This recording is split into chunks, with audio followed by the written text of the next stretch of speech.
भगवते रुद्राय। आइए पुनः श्री शिव महापुराण की इस मंगलमय श्रृंखला को आगे बढ़ाते हुए आज शिव महापुराण की पंचम दिवसीय कथा में प्रवेश करते हुए भगवान भोलेनाथ के गुणों का आख्यान करते हैं। ओम नमः शिवाय। ओम ब्रह्म मुरारी सुरार्चितलिंगम निर्मल भासित शोभितलिंगम ब्रह्म मुरारी सुरार्चितलिंगम निर्मल भासित शोभितलिंगम जन्मच दुःख विनाशनलिंगम तत्प्रणमामि सदा शिवलिंगम तत्प्रणमामि सदा शिवलिंगम देवमुनि प्रवरार्चितलिंगम देवमुनि प्रवरार्चितलिंगम कामदहन करुणाकरलिंगम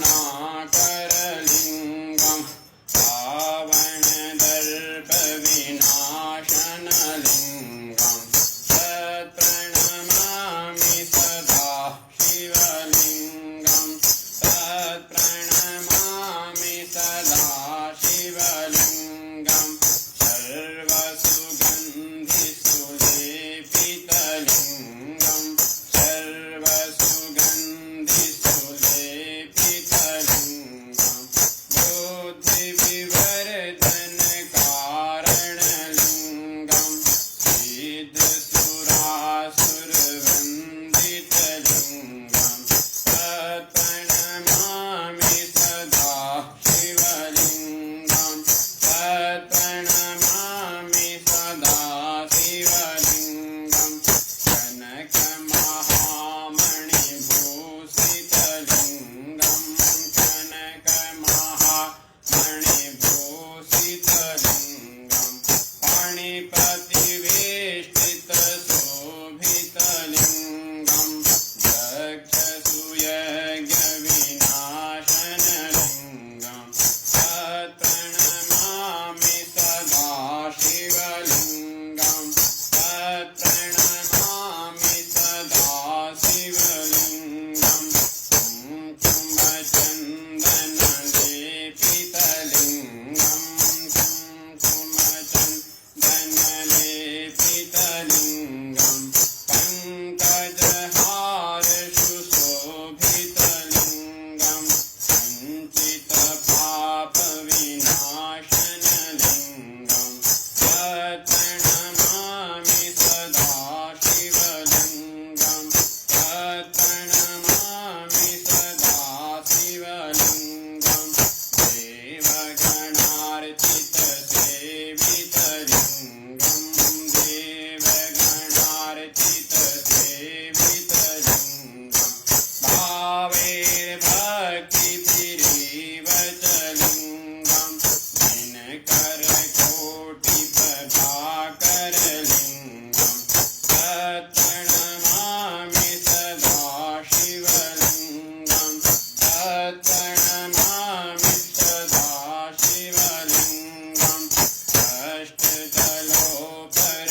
नीलकंठेश्वर महादेव की जय। श्री मालेश्वर महादेव की जय।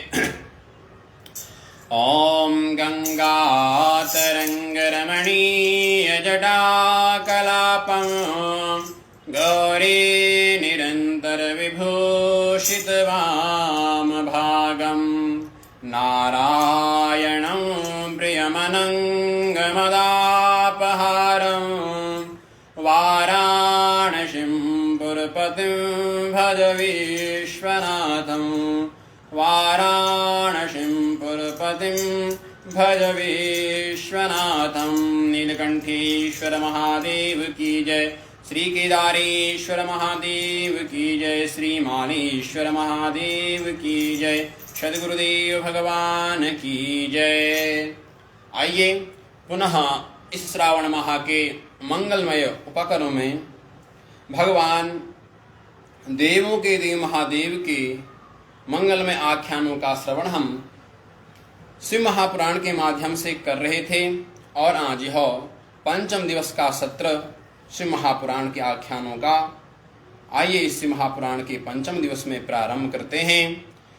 पुराकल्पे महाकाले प्रपन्ने लोकविश्रुते अच्युताम महात्मानं ब्रह्म विष्णुः परस्परं वयोर्वा नन्दिनिराकर्तुं तन्मध्ये परमेश्वरः। सनकादि ऋषियों से श्री नंदकिशोर कह रहे हैं कि भगवान श्री भोलेनाथ देवों के देव महादेव जब एक बार भगवान श्री हरि अपने शेषैया पर योग निद्रा में तल्लीन थे, ब्रह्मा जी वहां पर आए और ब्रह्मा जी ने उनको देख करके कहा कि मैं तुमसे बड़ा हूं, मैं सर्व पूज्य हूं, तुम्हें मेरी पूजा करनी चाहिए और तुम नेत्र बंद करके बैठे हो। भगवान विष्णु तो शांताकारम, शांत हैं, उन्होंने कुछ नहीं कहा। अब धीरे धीरे ब्रह्मा जी जब बोलते रहे तो अब दोनों के बीच में एक युद्ध छिड़ गया। अभी बोला बाली इतनी मच गई कि एक भयंकर युद्ध दोनों के बीच में होने लगा। इतना भयंकर युद्ध हुआ कि हत्तापाई होने लगी, एक दूसरे के ऊपर अनेकों अस्त्रों के प्रहार करने लगे।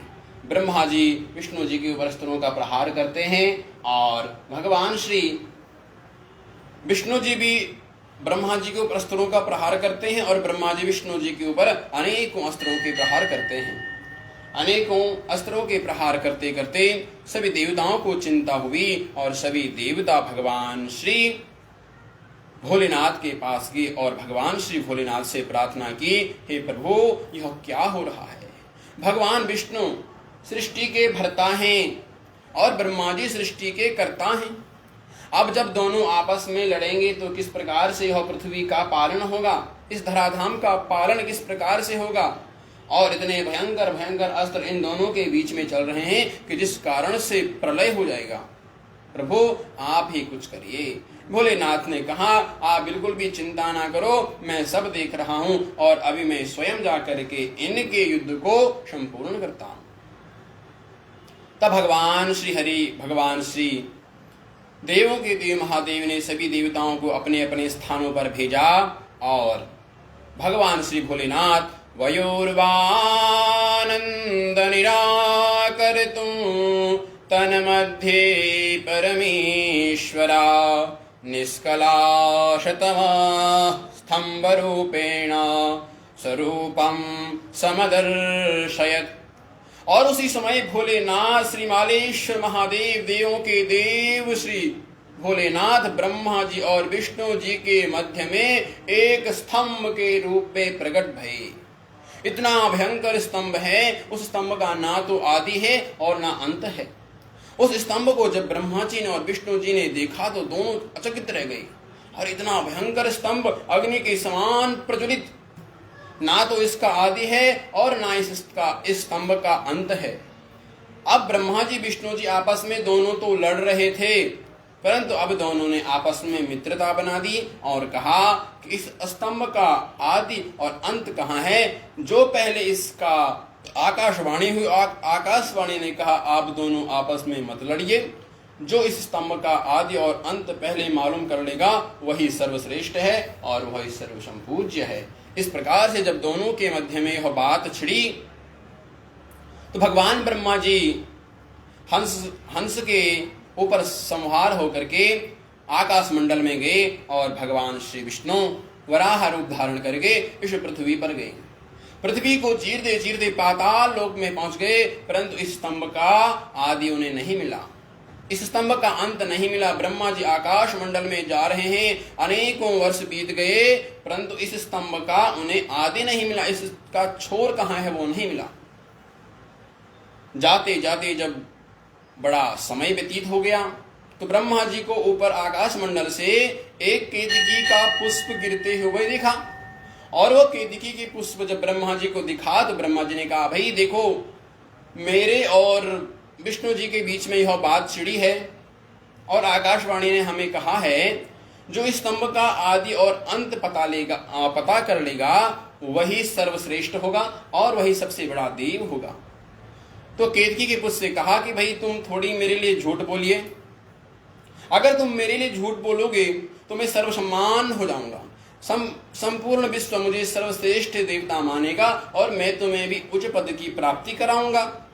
केतकी के पुष्प ने कहा भाई झूठ बोलना तो गलत बात है, मैं झूठ तो नहीं बोल सकता हूं। तो ब्रह्मा जी ने उन्हें समझाया कि भाई देखो कुछ स्थानों पे झूठ बोल लेना चाहिए। श्रीमद् भागवत महापुराण की ओर आपका ध्यान लेके जाता हूं। श्रीमद् भागवत महापुराण का वह प्रसंग जब भगवान श्री विष्णु वराह रूप में अवतरित हुए और वह वराह रूप में अवतरित होकर के राजा बलि के यहाँ वह 3 पग भूमि मांगने के लिए गए।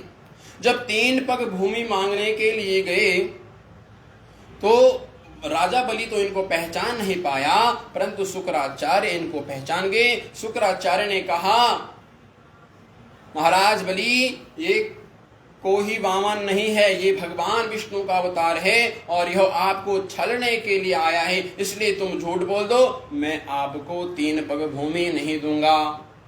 क्यों? महाराज बलि ने कहा मैं झूठ नहीं बोल सकता हूं, जो मैंने वचन दिया है मैं वह करके रहूंगा। तब शुक्राचार्य ने कहा कुछ स्थानों पर झूठ बोल देना चाहिए, उसका पाप नहीं लगता है। स्त्री सुनरम विवाहे च त्वदर्थे प्राण संकटे को ब्राह्मणार्थे हिंसायाम नानृतम स्यात् जुगुप्सितम्। स्त्रियों के वार्तालाप में झूठ बोलना, विवाह में व्यापार या वृत्ति के लिए परिहास में, किसी के प्राण संकट में हो, गो ब्राह्मणों की जहां हिंसा हो रही हो, इन 6 स्थानों पर अगर झूठ बोल दिया जाएगा तो झूठ बोलने का पाप नहीं लगता है। इस प्रकार से जब केतकी के पुष्प को ब्रह्मा जी ने समझाया तो केतकी का पुष्प मान गया और वह झूठ बोलने के लिए मंजूर हो गया। ब्रह्मा जी केतकी के पुष्प को अपने साथ में लाए और बड़े जोर जोर से चिल्लाने लगे, अरे मैं सर्वश्रेष्ठ हूँ, मेरी पूजा होनी चाहिए।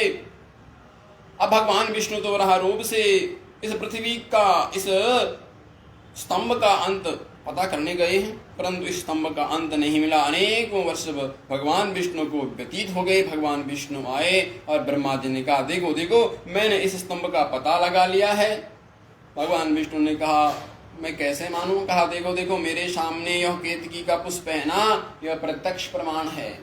केतकी के पुष्प से पूछा तो केतकी पुष्प ने कहा हाँ ब्रह्मा जी ने इस स्तंभ का पता लगा लिया है, इसका आदि कहाँ है। अब दोनों के बीच में जब इस प्रकार की बातें हुई तो ब्रह्मा जी ने कहा मैं सर्वश्रेष्ठ हूं। भगवान विष्णु तो शांताकारम भुजग शांत स्वभाव के हैं, वो उनकी बात मान गए और उन्होंने भगवान विष्णु ने ब्रह्मा जी का 1604 पूजन किया। और यह सारी प्रक्रिया, यह सारी घटना देवों के देव महादेव देख रहे हैं। भगवान विष्णु ने जब ब्रह्मा जी का पूजन किया, यह सारी प्रक्रिया जब भगवान भोलेनाथ ने देखी तो भोलेनाथ से रहा नहीं गया और उसी समय भगवान से भोलेनाथ स्तंभ रूपेण उस स्तंभ के रूप से प्रकट हुए। जब भगवान भोलेनाथ उस स्तंभ के रूप से प्रकट भये, तभी देवताओं ने भगवान भोलेनाथ की स्तुति की और सभी देवताओं ने भगवान शिव शंकर का आज एक नया नाम रखा, महेश्वर भगवान की जय। सभी देवताओं ने भगवान श्री भोलेनाथ की स्तुति की और भगवान भोलेनाथ ने कहा, ब्रह्मा जी आपने यह गलत किया है, आपने झूठ बोला है, झूठ का सहारा लेकर के आपने अपना पूजन कराया है, इसलिए आप दंड के अभागी, आपको दंडित होना ही पड़ेगा, क्योंकि आपने झूठ बोला है और झूठ बोल करके आप सर्व समान नहीं हो सकते हैं, इसका आपको दंड भुगतना ही पड़ेगा। और जब भगवान ब्रह्मा जी को इस प्रकार से भोलेनाथ ने कहा, तब उन्होंने अपने स्वरूप से काल भैरव को प्रकट किया और भैरव के द्वारा ब्रह्मा जी के 5 सिर थे और 5 सिरों में से एक सिर उन्होंने जिस मुख से झूठ बोला था वह सिर काट दिया। इसके पश्चात ब्रह्मा जी 4 मुख वाली यथो चतुर्मुखो ब्रह्मा, 4 मुख के ब्रह्मा जी हुए। और उसके पश्चात भगवान ने केतकी के पुष्प से कहा, अरे केतकी की पुष्प, तुमने भी झूठ बोला है, तुमने भी झूठ बोल करके ब्रह्मा जी का साथ दिया है, इसलिए तुम भी दंड के अभागी हैं, तुमको भी दंड मिलना ही चाहिए। और भगवान श्री भोलेनाथ ने केतकी के पुष्प को दंडित करते हुए कहा, आज से तुम किसी भी देवता की पूजा में नहीं चढ़ोगे, आज से कोई भी तुम्हें अपनी पूजा में ग्रहण नहीं करेगा। इस प्रकार से जब केतकी के पुष्प को भगवान भोलेनाथ ने श्रापित किया तो केतकी के पुष्प ने भगवान श्री भोलेनाथ की स्तुति की और कहा, प्रभु मुझे क्षमा कर दीजिए, मेरे से गलती हो गई है। और हमारे भोलेनाथ तो नाथ हैं, नाथों के नाथ हैं, कृपावान है, करुणावान है, दयावान है। उन्होंने केतकी के पुष्प को कहा, मैंने तुम्हें स्थापित तो किया है, परंतु तुम मेरा स्पर्श तो कभी कर नहीं पाओगे, कभी मेरी पूजा में तुम्हारा मान्य नहीं होगा, परंतु अन्य देवताओं की पूजा में तुम्हारा मान्य होगा। और जब भगवान श्री भोलेनाथ की पूजा के लिए जब पुष्पों का बंगला बनाया जाएगा तो उस बंगले में भी आप, उस बंगले के कार्य में आप लग सकते हैं, परंतु भगवान भोलेनाथ की पूजा में कभी भी केतकी के पुष्प को नहीं चढ़ाना। इस प्रकार से भगवान ने ब्रह्मा जी को दंडित किया और केतकी के पुष्प को भी दंडित किया। और एक बात ध्यान रखने की है, जो जितना बड़ा अधिकारी होता है ना, वह उतना बड़ा ही दंड का भोगी होता है, उसे उतना बड़ा ही दंड मिलना ही चाहिए। अगर दंड देने वाला व्यक्ति दंड नहीं देता है तो उसका पाप उसे लगता है। इसलिए जितना श्रेष्ठ पद हो उतना श्रेष्ठ उन्हें दंडित भी होना ही चाहिए।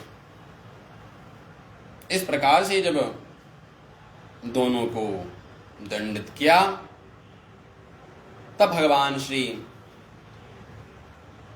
भोलेनाथ ने कहा, विष्णु जी आपने सत्य का साथ दिया, आज से आप सर्वसम्मान्य हैं, सभी जगह आपकी पूजा होगी और आपकी पूजा, आपकी मूर्ति प्रतिष्ठा और अनेकों स्थानों पर आपके उत्सव, महा उत्सव होंगे।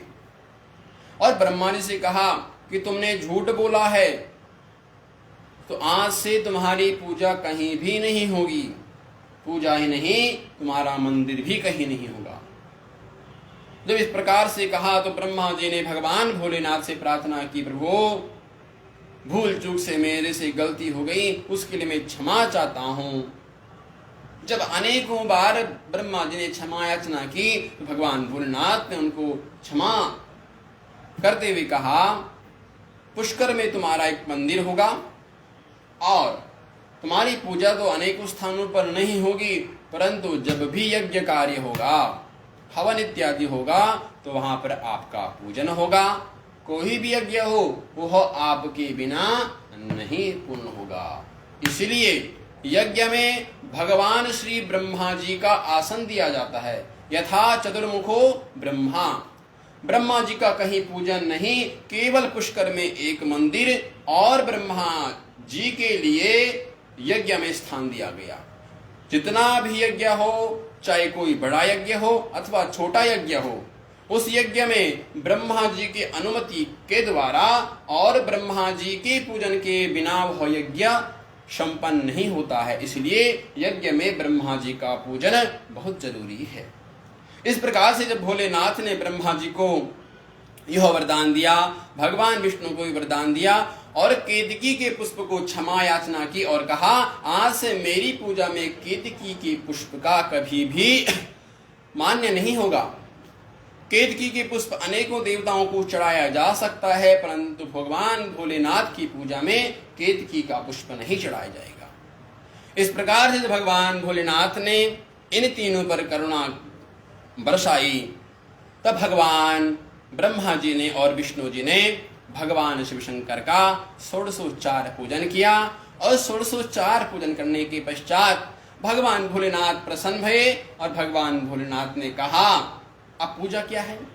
पंचोपचार पूजन, गंध पुष्प धूप दीप नैवेद्य 10 उपचार, पाद्यम अर्घ्यम आचमनीयम, स्नान वस्त्र उपवस्त्र पुष्प धूप दीप नैवेद्य 1604, पाद्यम अर्घ्यम आचमनीयम, स्नानम वस्त्रम उपवस्त्रम यज्ञोपवीतम, गंध पुष्प धूप दीप नैवेद्य, दक्षिणा प्रदक्षिणा आरती, ये सब 1604 से भगवान का पूजन किया जाए। 1604 से ब्रह्मा जी ने और भगवान विष्णु ने भोलेनाथ का पूजन किया। भगवान भोलेनाथ दोनों के पूजन से बड़े प्रसन्न भये और भगवान ने कहा कि आज के दिन आद्रार्याम मार्गशीर्षस्थो यः पुरुषोत्मात्मा सुखम मध्वरी वापि कामल्लिन सगृह्यापि च मे प्रियः। भगवान ने कहा, आज के दिन आद्रा नक्षत्र मार्गशीर्ष के महीने में जो व्यक्ति मेरा पूजन करेगा और इस लिंग का दर्शन करेगा, उसे संपूर्ण शिवरात्रि के उपवास का फल प्राप्त होगा। और आज के दिन को ही भगवान भोलेनाथ ने शिवरात्रि के दिन से इसको विख्यात किया और आज के दिन ही शिवरात्रि के नाम से जाना जाता है। अब यह जो शिवलिंग प्रकट भया, यह कहाँ हुआ? यह शिवलिंग प्रकट हुआ है अरुणाचल में। अरुणाचल की पहाड़ियों में यह शिवलिंग प्रकट हुआ। इसलिए शास्त्रों का एक कथन है, कास्यास्तु मरणान् मुक्ति स्मरणात् अरुणाचलम। काशी में किसी व्यक्ति का मरण होता है तब उसकी मुक्ति होती है, परंतु काशी में मरना जरूरी है। अगर किसी का देह काशी में छूटता है ना, तब जाकर के उसे शिवलोक की प्राप्ति होती है। परंतु स्मरणात् अरुणाचलम, मरते हुए व्यक्ति किसी व्यक्ति को अरुणाचल का स्मरण भी हो गया तो उस व्यक्ति को शिवलोक की प्राप्ति हो जाती है। यह मात्र अरुणाचल का है। इस अरुणाचल में भगवान श्री भोलेनाथ का वह दिव्य स्तंभ प्रकट भया, इसीलिए इस प्रदेश का नाम अरुणाचल कहा गया। आज भी इस अरुणाचल में मार्गशीर्ष के महीने में आद्रा नक्षत्र के दिन अनेकों टन कर्पूर के जलते हैं और उस कर्पूर की दिव्य अग्नि में देवों के देव महादेव का दर्शन होता है और वह बड़े दिव्य महाउत्सव के साथ में मनाया जाता है, जिसमें देशों विदेशों से अनेक श्रद्धालु वहां पर दर्शन करने के लिए आते हैं। तब भगवान भोलेनाथ ने कहा, आज मैं तुम दोनों की पूजा से प्रसन्न हूं। मैं तो तुम दोनों के बीच में आना नहीं चाहता था, परंतु जब आप लोगों ने यह भयंकर युद्ध छिड़ गया, इस युद्ध के शांति के लिए मुझे आप दोनों के मध्य में आना पड़ा। भगवान श्री भोलेनाथ ने कहा, आज से यह अरुणाचल, जो अरुणाचलेश्वर शिवलिंग है, यह शिवलिंग धीरे धीरे छोटा होएगा और यह अणुमात्र में रहेगा। जो भी इसका दर्शन करेगा, इसका पूजन करेगा, उसके संपूर्ण मनोरथ पूर्ण होंगे। इस प्रकार से भगवान भोलेनाथ ने सभी देवताओं को आश्वासन करते हुए, ब्रह्मा जी और विष्णु जी को आशीर्वाद देते हुए भगवान ने कहा, कोई भी मेरे में और ब्रह्मा जी में, विष्णु जी में किसी प्रकार का भी कोई भेदभाव ना करे। हम सब एक हैं। अहम ब्रह्मा च सर्वस्व जगतः कारणं परम आत्मेश्वर उपदृष्टा च स्वयं दृग्विशेष। भगवान भोलेनाथ ने कहा, मैं ही ब्रह्मा हूं, मैं ही विष्णु हूं और मैं ही शंकर हूं। हम तीनों एक ही हैं। हम तीनों में किसी प्रकार का कोई भेदभाव नहीं है। ये सब लीलाएं हैं और लीलाओं के निमित्त यह छोटी छोटी प्रक्रिया होती रहती है। अतः हम तीनों के तीनों एक ही हैं। और भगवान भोलेनाथ इस प्रकार से विष्णु जी को और ब्रह्मा जी को वरदान दिया और काशी की भूमि को कहा, कास्यास्तु मरणान् मुक्ति स्मरणात् अरुणाचलम। काशी की भूमि पे मरने से, जो व्यक्ति, किसी व्यक्ति का भी मरण काशी की भूमि पर होता है तो उस व्यक्ति को मुक्ति मिलती है। परंतु इसके लिए विशेष है कि काशी में मरण होना चाहिए। अगर किसी का काशी में मरण होगा तभी उस व्यक्ति को मुक्ति मिलती है। परंतु स्मरणात् अरुणाचलम, अरुणाचल में किसी व्यक्ति की मृत्यु, उसको तो मोक्ष मिलता ही मिलता है। परंतु मरते समय में किसी व्यक्ति को अगर अरुणाचल का स्मरण भी हो जाता है तो स्मरणात् अरुणाचलम, अरुणाचल का स्मरण होते ही उस व्यक्ति को शिवलोक की प्राप्ति होती है। ऐसे शास्त्रों का मत है। काशी का कण कण हर हर शंकर। भगवान भोलेनाथ की वह नगरी, इस नगरी में जो भी व्यक्ति मरता है ना, जिस भी व्यक्ति का मरण होता है, उसे स्वयं भोलेनाथ उसके कानों में जाकर के शिव मंत्र का उच्चारण करते हैं। इसलिए काशी की वह पावन भूमि, इस काशी भूमि का आख्यान जब रामकृष्ण परमहंस जी से पूछा गया कि काशी में ऐसी क्या विशेषता है, रामकृष्ण परमहंस जी ने कहा कि मैं भी एक बार काशी में गया और काशी की उस पावन भूमि पर जब मैं गया तो नौका विहार करते करते जब मैं मणिकर्णिका घाट पर पहुंचा तो वहां मैंने स्वयं देखा कि भोलेनाथ वहां पे जितने भी मृत व्यक्ति आ रहे हैं सबके कानों में भगवान भोलेनाथ शिव मंत्र का उच्चारण कर रहे हैं। कास्यास्तु स्मरणान् मुक्ति, काशी में मरण होने से मुक्ति होती है क्योंकि वह भोलेनाथ की पावन भूमि है। इसलिए काशी का कण कण हर हर शंकर। और अरुणाचलेश्वर की तो महिमा ही दिव्य है। अरुणाचलेश्वर में भगवान भोलेनाथ का वह दिव्य लिंग आज भी प्रतिष्ठित है और उस दिव्य लिंग की नित्य पूजा अर्चना होती है।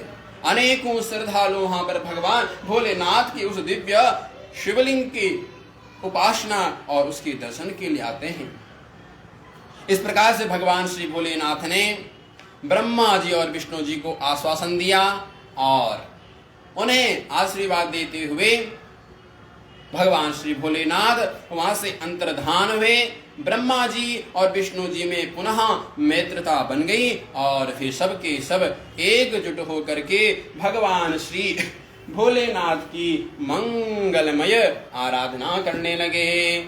जय ओम शिव परात् परा शिव ओम शिव परात् परा शिव ओंकारा शिव तव शरणं।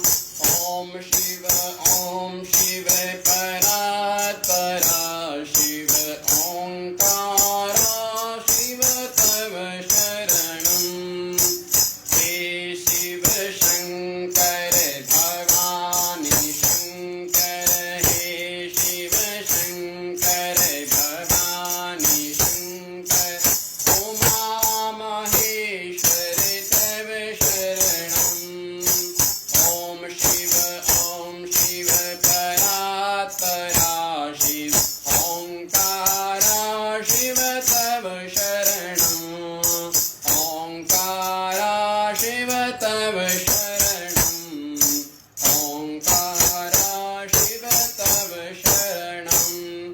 श्री मालेश्वर महादेव की जय, केदारेश्वर महादेव की जय, नीलकंठेश्वर महादेव की जय, सद्गुरुदेव भगवान की जय।